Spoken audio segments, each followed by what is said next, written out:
Ahyon haqida siz bilgan yoki bilmagan ma'lumotlar. To'liq ismi Jang Ahyon. Sahna nomi Ahyon. Tug'ilgan sanasi 11-aprel 2007-yil. Tug'ilgan joyi Janubiy Koreya. Burchi Qo'y. Millati koreys. Guruhdagi o'rni vokalist, rapper. YG Entertainment artisti, Baby Monster a'zosi. U kuchli yuqori notalarni yaxshi chiqaradi. Ovozi juda kuchli va barqaror.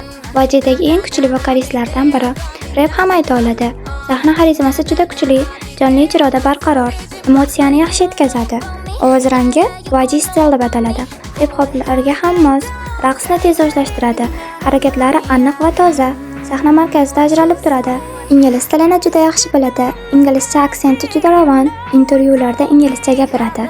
Xorijiy fanlar orasida mashhur, global idol sifatida ko'rinadi. Juda aqlli, intizomli, mas'uliyatli, yetuk fikrlaydi. O'z ustida ko'p ishlaydi. Keyingisi kim bo'lsin?